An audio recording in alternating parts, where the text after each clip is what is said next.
নন্দিনী বেঁচে আছে, কিন্তু মা রাগ করছেন। এই মাটি রক্ত চায়, তবেই আসবেন মা। যজ্ঞ শুরু হবে এবার, মহাযজ্ঞ। রঘুবীর সঙ্গে সঙ্গে থেমে যায়। মাটিতে বসে পড়েছে। তার সামনে তার নিজের মেয়ে, যার মুখে এখন দেবী চামুণ্ডার ছায়া। রঘুবীর জানে সময় আর একদম নেই, খুব তাড়াতাড়ি কিছু একটা করতে হবে।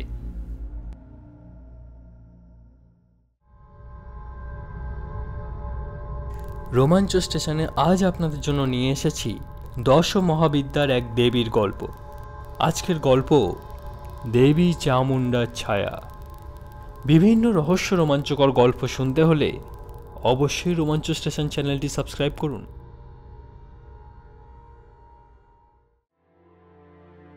গ্রামের নাম ময়নাডাঙ্গা। শাল গজারি ঘেরা, নিস্তব্ধতার গাঢ় চাদরে মোড়া একটা ছোট্ট গ্রাম। নদী নেই, শহরের আওয়াজ নেই, আর আধুনিকতার ঝলকও নেই। তবে আছে এক অদ্ভুত নিস্তব্ধতা, যেন এই গ্রামে রাত হলে কেউ ঘুমায় না, কেবল চেয়ে থাকে ওই অন্ধকারের দিকে। এই গ্রামেই বাস করে রঘুবীর মণ্ডল। 35 ছুঁই ছুঁই কৃষিজীবী মানুষ। পরনে পুরানো ধুতি, মুখে থমথমে ভাব, চোখে গভীর কিছু চিন্তার রেখা। তার স্ত্রী গৌরী শান্ত ও সরলমতি নারী, আর তাদের একমাত্র মেয়ে চারুলতার বয়স 10 বছর। চারুলতা সাধারণ মেয়ে নয়। সে হাসে, খেলে, পড়ে, আবার মাঝে মাঝে হঠাৎ থেমে যায়। এক দৃষ্টে তাকিয়ে থাকে ওই শূন্যের দিকে। তার চোখে আছে এক অজানা আভা। সেটা এমনই কিছু যেটা বোঝাও যায় না আর বলাও যায় না। তার পিতা রঘুবীরের একটা অন্য পরিচয় আছে। তিনি চামুণ্ডা দেবীর আরাধক। গ্রামের সীমান্তে জঙ্গলের মাঝে একটা বিধ্বস্ত প্রাচীন মন্দির আছে। মন্দিরের নাম চামুণ্ডার আশ্রয়। সেখানে প্রতি অমাবস্যায় তিনি একাই পুজো করতে যান। কেউ তার সঙ্গে যায় না, কারণ সেখানে যাওয়ার সাহসও কেউ করে না। গ্রামের লোকের বিশ্বাস, ওই মন্দিরে পা দিলে সব সাধনার গন্ধ লাগে।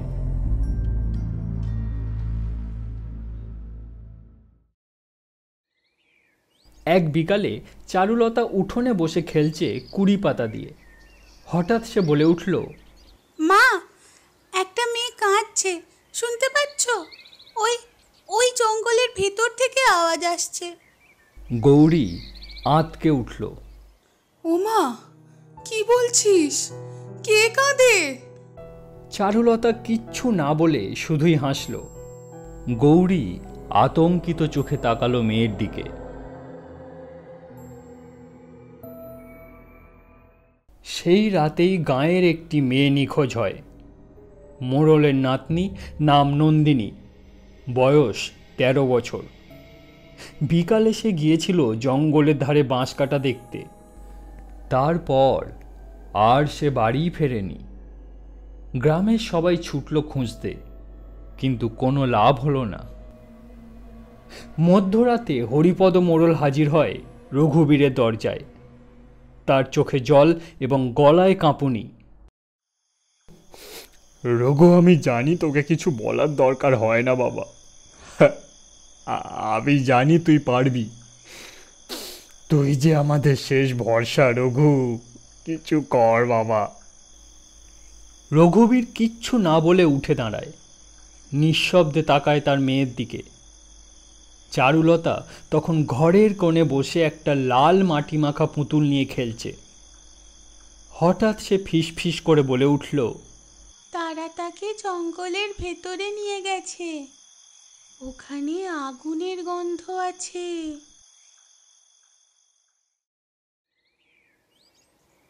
পরদিন ভোরে ময়নাডাঙ্গার কয়েকজন তরুণ যুবক যায় জঙ্গলের দিকে খুঁজতে। কিছু দূর গিয়ে তারা দেখে একটা ছোট ঝোপের কাছে পোড়া ধূপের গন্ধ। তার পাশে লাল কাপড়ের টুকরো আর পায়ের ছাপ।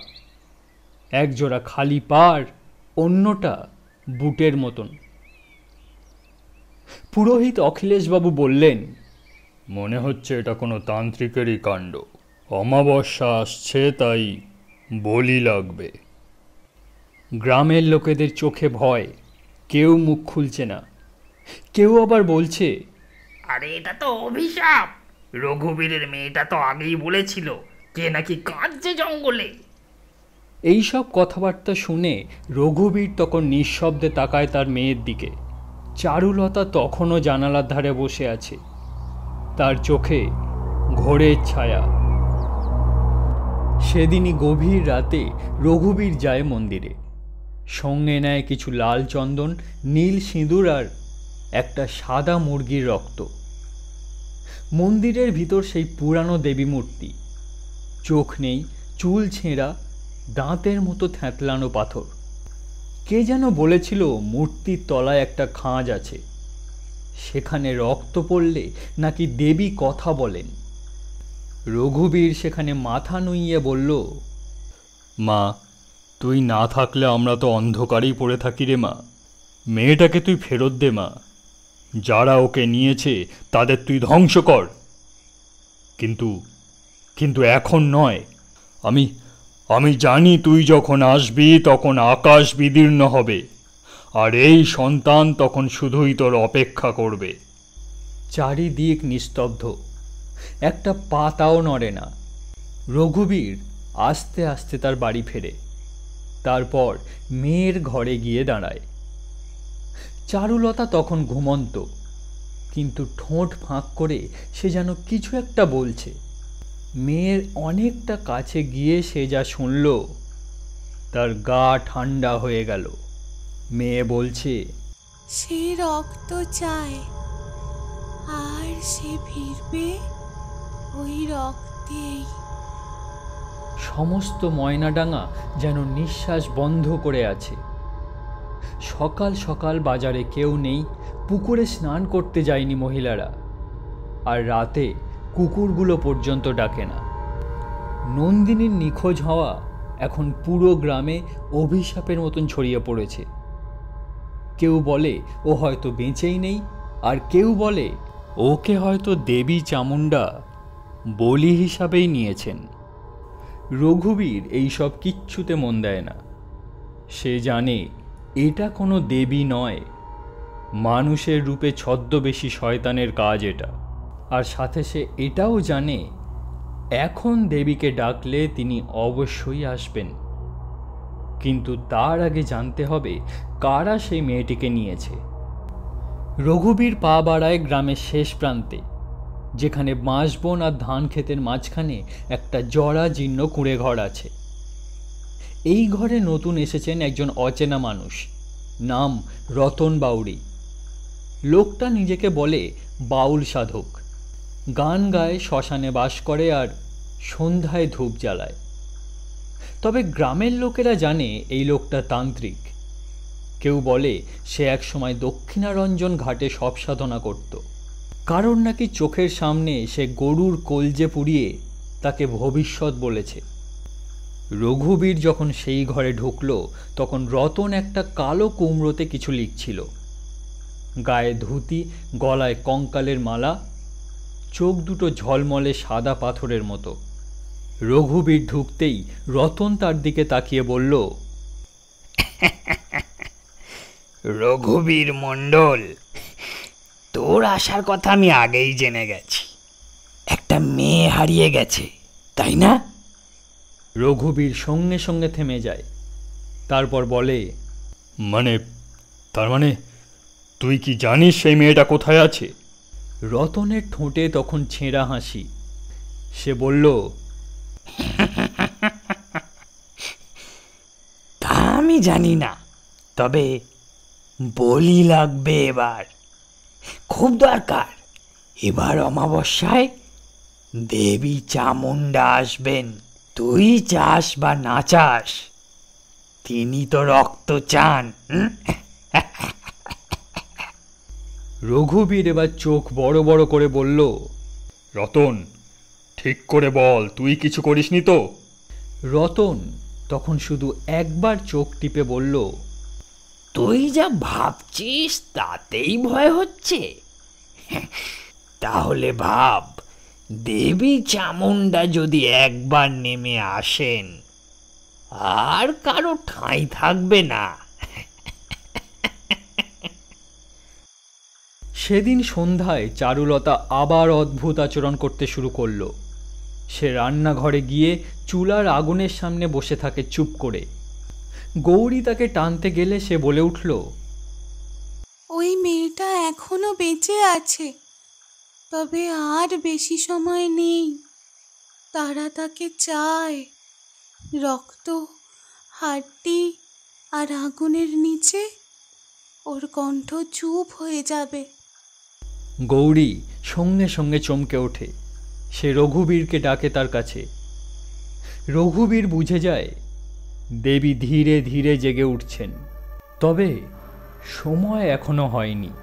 রঘুবীর সেই রাতে মন্দিরে গিয়ে পুজো দেয়।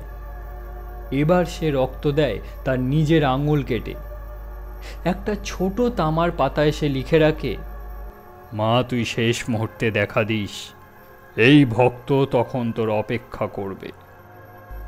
সে জানে চামুণ্ডার আগমন কোনো সাধারণ আবির্ভাবের মতন হবে না।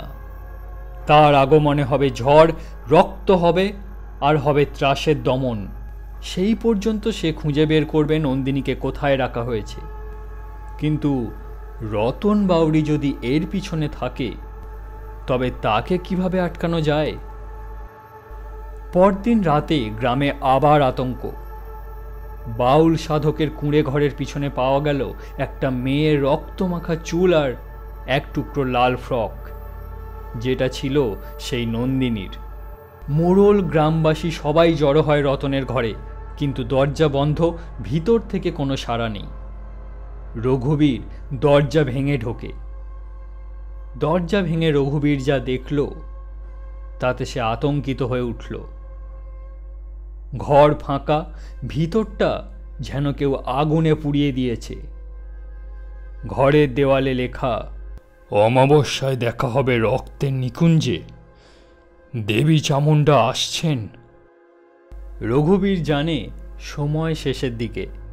রতনই মেয়েটাকে কোথাও লুকিয়ে রেখেছে, আর এবার সে বলির আয়োজন করছে। কিন্তু তার আগে রঘুবীরকেও প্রস্তুত হতে হবে। তার চাই এক ভয়ঙ্কর আত্মবিসর্জন।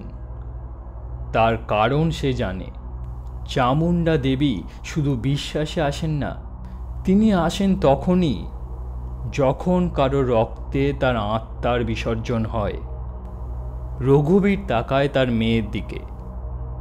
চারুলতা তখন বারান্দায় বসে চোখ বন্ধ করে ফিসফিস করে বলছে, শেষে মা আসবেন, যখন কেউ আর কোনো আশা রাখবে না, সেই শূন্যেই মা নামবেন।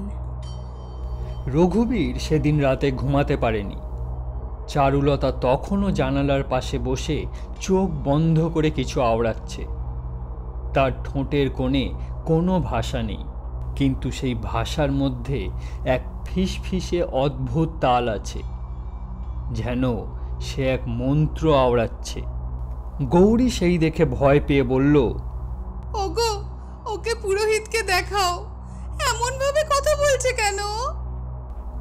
রঘুবীর সঙ্গে সঙ্গে তার স্ত্রীর হাত চেপে ধরে বলল, দাঁড়াও, তুমি কিচ্ছু করবে না, ও যা বলছে তা নিজে বলছে না।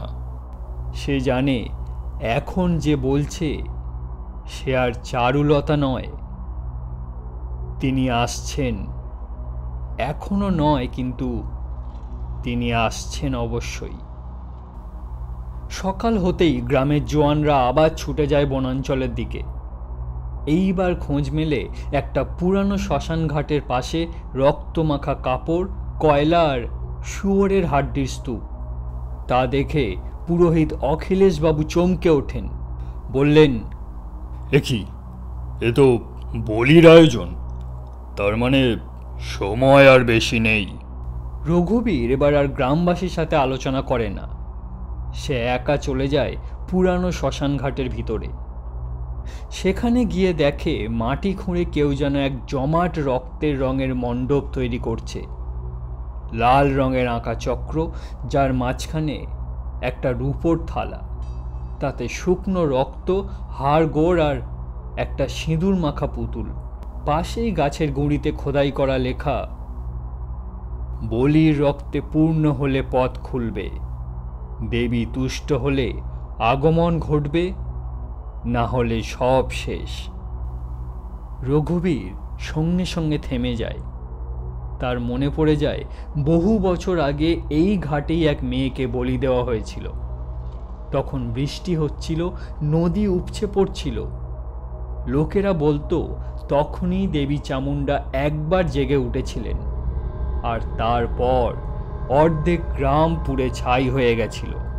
সেই ঘটনার পরে কেউ আর এই মন্দির বা শ্মশানের কাছে ঘেঁষেনি।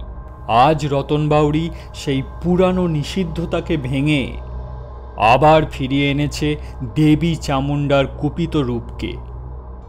রঘুবীর বুঝে যায় নন্দিনীকে এখানেই কোথাও লুকিয়ে রাখা হয়েছে। তবে রতন সহজে ধরা দেবে না, কারণ সে চায় অমাবস্যার রাতের বলি। সেই রাতে চারুলতা আবার জেগে উঠে একা বেরিয়ে যায় বাড়ি থেকে। গৌরী যখন বুঝতে পারে, তখন সে দরজার বাইরে গিয়ে দেখে চারুলতা মন্দিরের দিকে হাঁটছে এক্কেবারে নিঃশব্দে। রঘুবীর তার পিছু নেয়। মন্দিরের সামনে পৌঁছাতেই সে মেয়ের মুখ থেকে শোনে, নন্দিনী বেঁচে আছে, কিন্তু মা রাগ করছেন।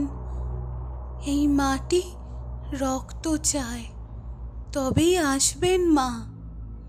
যজ্ঞ শুরু হবে এবার, মহাযজ্ঞ। রঘুবীর সঙ্গে সঙ্গে থেমে যায়। মাটিতে বসে পড়েছে। তার সামনে তার নিজের মেয়ে, যার মুখে এখন দেবী চামুণ্ডার ছায়া।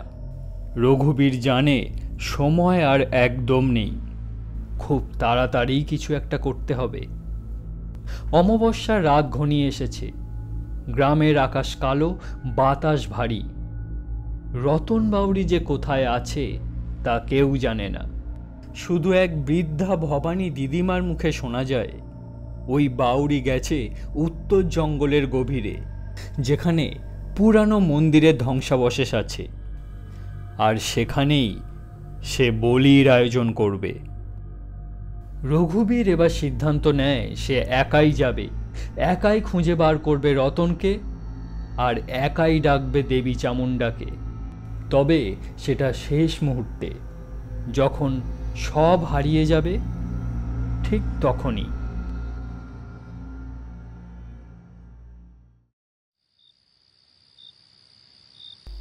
এরপরে এলো সেই অমাবস্যার রাত। গ্রাম ডুবে গেছে নিঃশব্দে।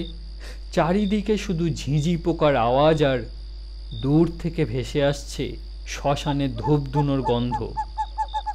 রঘুবীর নিজের কাঁধে এক বোতল সর্ষের তেল, এক রক্তমাখা কাঁসর ঘণ্টা আর লাল কাপড়ে মোড়া কিছু বেলপাতা নিয়ে পা বাড়ালো উত্তরের গহন জঙ্গলে। তার মনে শুধু একটাই কথা, আজ আমি একাই যাব,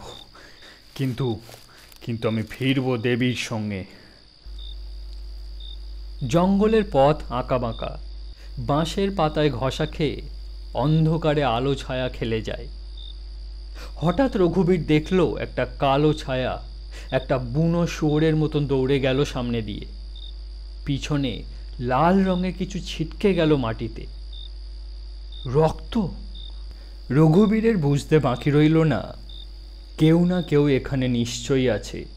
শুধু তাই নয়, একটা বলিরও প্রস্তুতি চলছে। আরও এগিয়ে গিয়ে রঘুবীর দেখতে পায় একটা ভাঙাচোরা পাথরের মন্দির, যার ভিতর থেকে লাল আলো ঝলকাচ্ছে। চারিদিকে ছড়ানো কাঁকড়া, পাখির কঙ্কাল আর শেয়ালের হাড়। এই সেই জায়গা যেখানে রতনবাউরি আবার তার নিজের যজ্ঞ শুরু করেছে। আর সময় নষ্ট না করে মন্দিরের ভিতর ঢুকে রঘুবীর দেখে মাঝখানে পড়ে আছে নন্দিনী। তার হাত বাঁধা, চোখে কালো কাপড় আর মুখে সিঁদুরের দাগ। তার চারপাশে রতন ঘুরছে। রতনের গায়ে কোনো বস্ত্র নেই, শুধু ছাই মাখানো শরীর, আর তার হাতে রয়েছে এক ধারালো বঁটি। রতনের গলায় তখন উচ্চস্বরে শোনা যাচ্ছে, চামুণ্ডে, মৃত্যু মুখে এসো, রক্তের নিকুঞ্জে এসো। তুমি বলি নেবে, আর আমি হব অনন্ত শক্তির অধিকারী। এই দৃশ্য আর সহ্য করতে না পেরে রঘুবীর পিছন দিক থেকে মাটি তুলে নিয়ে এক ঘায়ে রতনের পিঠে আঘাত করে।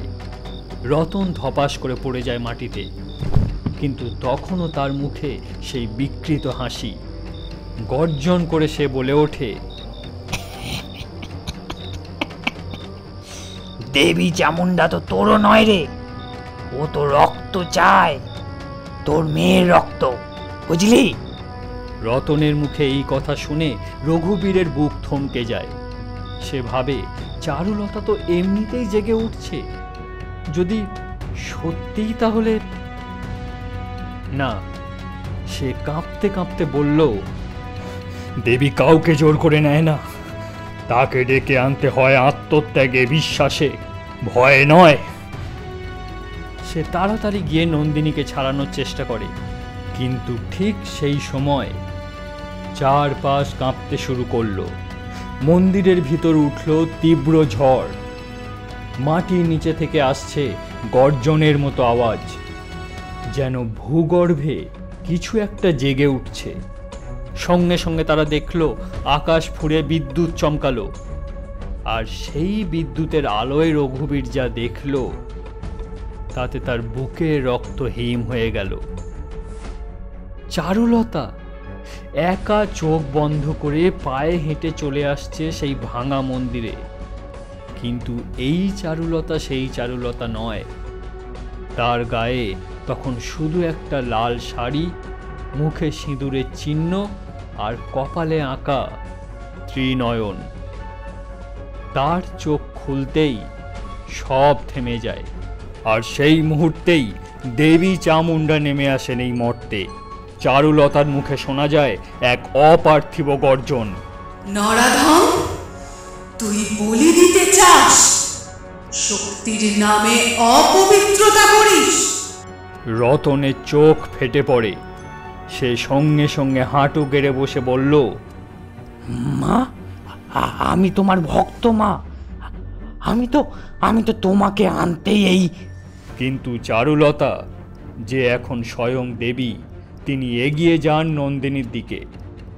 এক হাতে তার চোখের কাপড় খুলে দিয়ে তিনি বলেন, ভয় পেও না, মায়ের ছায়ায় তোমায় কেউ ছুঁতে পারবে না। তারপর তিনি সঙ্গে সঙ্গে ঘুরে দাঁড়ান রতনের দিকে। তার চোখে তখন আগুনের দৃষ্টি। তার শরীর জ্বলতে শুরু করলো একেবারে আগুনের লেলিহান শিখার মতো। রতনের আর বুঝতে বাকি রইল না। রতন মাটিতে পড়ে যায়, চিৎকার করে বলতে থাকে, আমি পাপ করিনি, আমি তোমাকেই ডাকছিলাম মা, আমি তো তোমার ভক্ত মা, আমি তোমার ভক্ত। কিন্তু চারুলতার মুখে শুধু একটাই কথা, ভক্তি নয়, লোভ ছিল তোর মনে, আর দেবী চামুণ্ডা কাউকে ক্ষমা করে না। এরপর রঘুবীর যে দৃশ্য দেখল, সেই দৃশ্য বেশিক্ষণ সহ্য করা একটা মানুষের পক্ষে অসম্ভব। সে দেখল এক পলকের মধ্যে রতনের শরীরটা আগুনে পুড়ে ছাই হতে শুরু করল, এবং কিছুক্ষণের মধ্যে পুরো শরীরটাই নিঃশেষ হয়ে গেল। বাতাস স্তব্ধ। নন্দিনীর কান্নার শব্দ তখন শোনা যাচ্ছে। চারুলতা ধীরে ধীরে পিছিয়ে এসে বাবার কোলে অজ্ঞান হয়ে পড়ে যায়। তার চোখ বন্ধ, নিস্তেজ। গৌরী দৌড়ে এসে তাকে জড়িয়ে ধরে। রঘুবীর তখন সেই ভাঙা মন্দিরের সামনে বসে চোখে জল নিয়ে বলতে থাকলো, মা, তুই এসেছিস মা, তুই আমাদের বাঁচিয়েছিস। আমি জানতাম আমি জানতাম শেষ মুহূর্তে তুই আসবি মা। বাতাসে তখনও এক হালকা গন্ধ, ধূপ আর চাঁপা ফুলের মিশ্রিত সুগন্ধ। চারপাশে ধোঁয়া ভেসে উঠছে, আর মন্দিরের পাথরের গায়ে এক নতুন দাগ, যেন 3টে চোখ কেউ খোদাই করে রেখে গেছে।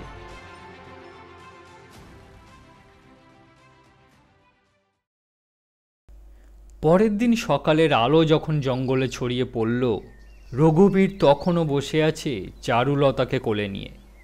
চারুলতা তখনও নিস্তেজ, তবুও তার নিঃশ্বাস চলছে। তার মুখে গভীর শান্তি, চোখের কোণে লাল সিঁদুর ছড়িয়ে আছে। গৌরী জল ছিটিয়ে তার কপালে হাত রাখে।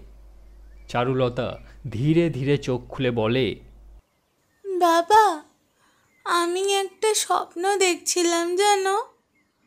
আমার স্বপ্নে মা এসেছিলেন। রঘুবীর কাঁপা গলায় বলে উঠল, না রে মা, এটা স্বপ্ন ছিল না, মা সত্যিই এসেছিলেন। গ্রামে ফিরে আসার পর চারুলতাকে সবাই ঘিরে দাঁড়িয়ে থাকে।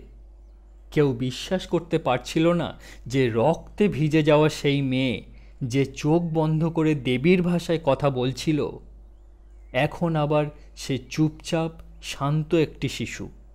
পুরোহিত অখিলেশবাবু এসে বললেন, এ ছিল মায়ের অদ্বিতীয় কৃপা। এই মেয়ের মাধ্যমে মা চামুণ্ডা ফিরেছেন। এত বছর পর আবার এই মাটিতে তিনি পা রেখেছেন। জয় মা। গ্রামে এক বিশাল যজ্ঞের আয়োজন হয় দেবী চামুণ্ডার উদ্দেশ্যে। রঘুবীর নিজে হাতে পুরানো জীর্ণ মন্দিরের সামনে একটা নতুন মাটির মূর্তি তৈরি করে, যার চোখ ত্রিনয়ন, দাঁতে রক্তচিহ্ন, পিছনে কঙ্কালের মালা, দেবীর এক ভয়ঙ্কর কিন্তু রক্ষাকারী রূপ। যজ্ঞের দিন গ্রামের লোক ভিড় জমায়। পুরোহিত বলেন, আজ থেকে এই গ্রাম আর অন্ধকারে থাকবে না। মা যে আমাদের নিজেই দেখিয়ে দিয়েছেন, অন্যায়, লালসা, কালোতন্ত্র তার সামনে কিছুই নয়। চারুলতা তখনও বসে আছে নীরবে, তবে তার চোখে কোনো ভয় নেই, আছে শুধু এক গভীর আত্মবিশ্বাস। তার পাশেই বসে নন্দিনী, যাকে সে আগলে রেখেছে শেষ মুহূর্তে। রঘুবীর সেদিন বলল, আমি শুধু আমার মাকে ডেকেছিলাম। আমি জানতাম শেষ মুহূর্তে মা নিশ্চয়ই আসবেন, কারণ মা আমার বিশ্বাসেই ছিল। দিন গড়ায় চারুলতা আগের মতোই খেলে, কথা বলে, হাসে। তবে মাঝে মাঝে সে থেমে যায়, আকাশের দিকে তাকিয়ে বলে, মা এখনো এখানে আছেন। তিনি আমার ভিতরে থাকেন, আমি জানি। গৌরী আঁতকে ওঠে, ভয় পেয়ে জিজ্ঞাসা করে, চারু, তুই আবার ওরম হবি না তো মা? চারুলতা মুচকি হেসে বলে, না মা, আমি শুধু জানি কেউ যদি দুঃখে পড়ে আর সত্যিই বিশ্বাস করে, তবে মা ঠিকই আসবেন। কিন্তু মা ভয় দিয়ে নয়, রক্ষা করতেই আসেন। এরপর অনেক বছর কেটে গেল। রঘুবীর আর চারুলতা একসাথে মন্দিরে যায়। তখন চারুলতা বড় হয়ে গেছে। মন্দিরের দেয়ালে তখন খোদাই হয়ে গেছে চামুণ্ডার পুরো কাহিনী। সেই শেষ রাতের রক্ত, আগুন, রতনের বিলুপ্তি আর সেই তেজস্বী আগমনের মুহূর্ত। রঘুবীর মন্দিরে বসে ধূপ জ্বালিয়ে বলে, তুই আমার মেয়ে যেমন, তুই আমার মাও। তোর মধ্যেই যে মা থাকেন তা কি আমি জানি না? চারুলতা মাথা নিচু করে বলল, আমরা সবাই মায়ের ছায়া বাবা, আমাদের মধ্যেই মা থাকেন। সেখানকার মানুষজন বলে মা এসেছিলেন এবং গেছেন, কিন্তু দেবী চামুণ্ডা রেখে গেছেন তার ছায়া। সেই ছায়া আজও সেই গ্রামের বাতাসে বাতাসে ঘুরে বেড়ায়। শুনছিলেন আজকের গল্প দেবী চামুণ্ডার ছায়া। গল্পটি আপনাদের কেমন লাগলো তা অবশ্যই আমাদের জানাবেন। আজ তাহলে এই পর্যন্তই বন্ধুরা, গল্প শুনুন, ভালো থাকুন।